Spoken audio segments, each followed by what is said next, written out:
South Korea discovered thousands of poisonous gas parcels sent from China. Arbitrarily deleting information. Hong Kong media knew in advance the fate of Qin Gang.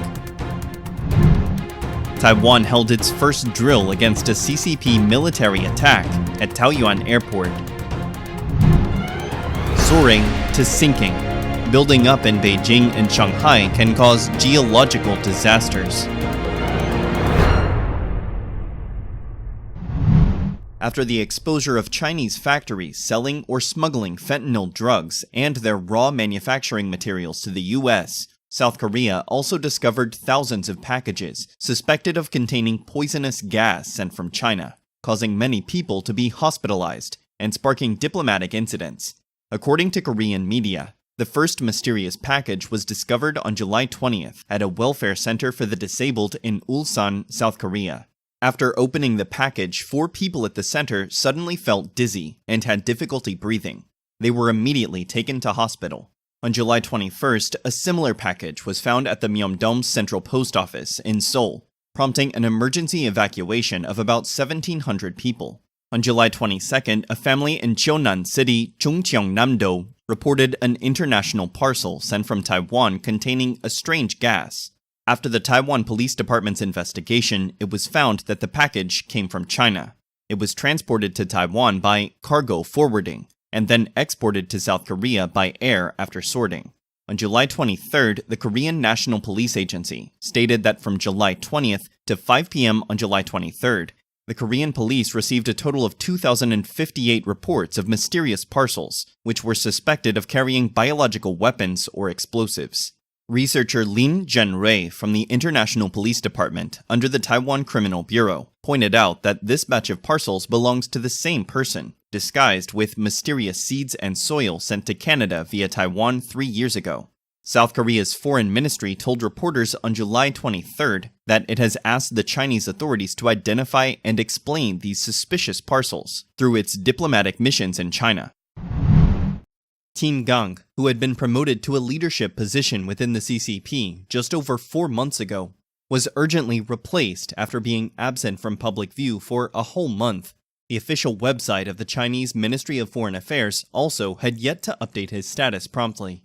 According to official Chinese state media, on July 25th, during the 4th meeting of the Standing Committee of the 14th National People's Congress in Beijing, Qin Gang was dismissed as China's foreign minister, and Mr. Wang Yi replaced him. However, the Chinese authorities did not explain Qin Gang's dismissal or disclose his whereabouts. Qin Gang's sudden disappearance has led to rumors, including speculations about his personal life and his close relationship with TV host Phoenix Fu Xiaotian and an illegitimate child. His absence from official documents adds to the concern surrounding the situation.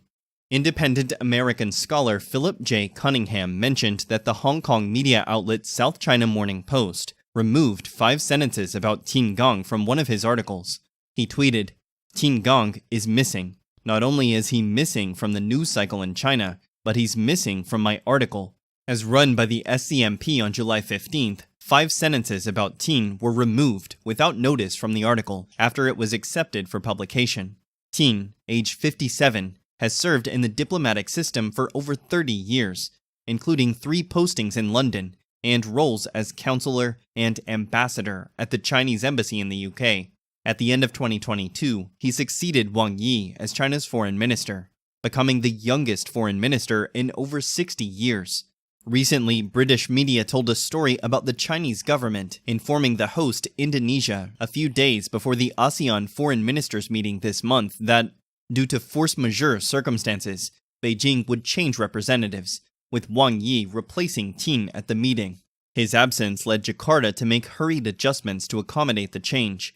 The Chinese government later cited unspecified health reasons for Qin Gang's leave, sparking speculation. Sun Yun, director of the China program at the Stimson Center in Washington, said, "The disappearance of Qin Gang has indeed brought a lot of uncertainty and confusion to the consistency, stability, and reliability of Beijing's decision-making."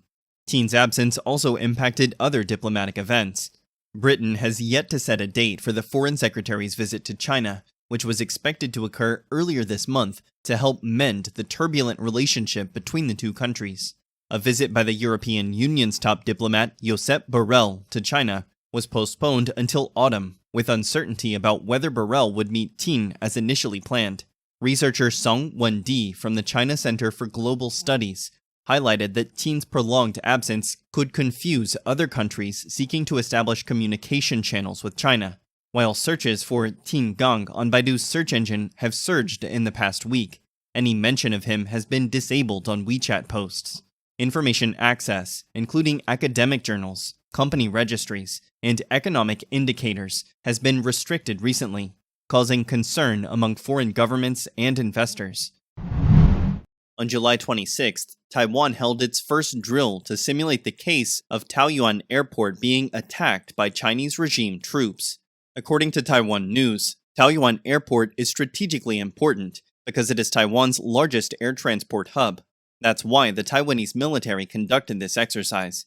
The drill at Taoyuan Airport is part of the ongoing Hanquang large-scale military exercises.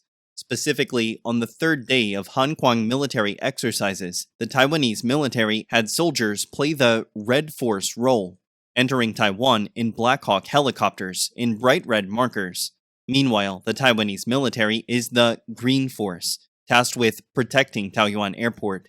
The Aviation Police Bureau and the airport's fire department also participated in this critical exercise. The exercise began at 9:40 a.m. on July 26th. Red Force attacks the airport with bombs. The Green Force counterattacked aggressively. Eventually, the Green Force repelled the invaders and hoisted the Taiwanese flag onto a high scaffold at the end of the exercise. Taiwan is showing urgency in preparing carefully for situations of being invaded by the CCP's army. Reports suggest that Beijing will invade the island in 2027. Beijing and Shanghai boast impressive skylines, modern financial skyscrapers, and glossy residential towers. However, beneath the sleek appearance of these cities lies something of a significant concern. Beijing, the capital of China, has the distinction of forming the world's most enormous water funnel due to its subsidence. At the same time, Shanghai has experienced ground subsidence dating back to the 1950s, resulting in a 7-meter-long crack. Beijing's subsidence has caused deformation in 6 local subway lines. According to research jointly published by the North China University of Technology and Wuhan University in 2022, Beijing's soil subsidence rate and extent have been increasing recently. The study identifies that 6 out of the city's 15 subway lines experience an average annual strain rate of more than 5 millimeters, with some lines, like Batom Line, witnessing a significant average yearly deformation rate of 22.5 millimeters. The gravity of the issue is most pronounced around the He-Zhuanghu metro station in the Chaoyang district. The subsidence problem extends beyond the subway system and is widespread throughout the city. A survey titled Spatial Temporal Analysis of Land Subsidence in the Beijing Plain combining INSAR and PCA indicates that various regions in Beijing, such as the southeast of Changping County, northwest of Haidian District, east of Chaoyang Town, northwest of Tongzhou, southwest of Shunyi, and southern Daxing, have experienced land subsidence from 2017 to 2020. The northwestern part of Haidian, the eastern part of Chaoyang, and the northwest part of Tongzhou are identified as areas with the heaviest land subsidence, with Chaoyang's Jinjiang County suffering the most severe drop of 0.34 meters. This subsidence issue is attributed to the overexploitation of groundwater resources, according to experts who employed interferometer synthetic aperture radar, or INSAR technology, to track surface collapse. Shanghai subsided 110 millimeters. Appeared a 7-meter-long crack in the ground. Time magazine reported that as far back as the 1950s, Shanghai had already experienced land sinking, whereas other Chinese cities encountered this problem later, starting in the 1980s.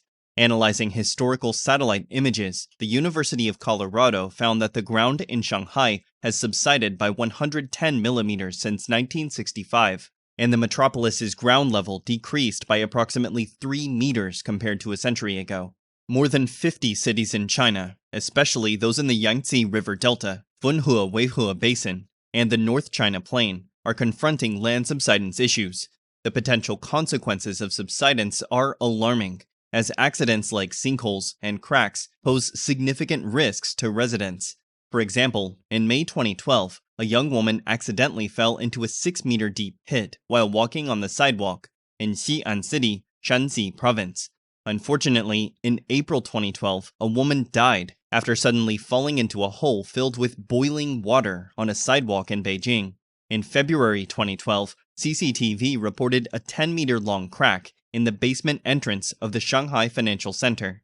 In this regard, Shanghai Tower Construction Company replied that the gap in the ground was controllable and safe, but Time magazine argues that this claim is only partially correct.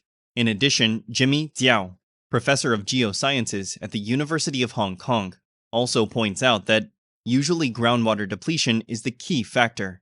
But in Shanghai, urban development is also an important factor, because construction density is very high, and most of the high-rise buildings are located in soft ground areas. He described tall buildings on the ground like a weight on a spring. The State Council of China launched the China Land Subsidence Prevention Project to prevent this subsidence. In addition, in 2015, Beijing also launched the project, bringing water south to Beijing to reduce groundwater exploitation. However, this can only alleviate the subsidence in Beijing to a small extent. Liu Wenjun, a professor at the School of Environment, Tsinghua University, once said, "The deeper groundwater cannot be replenished.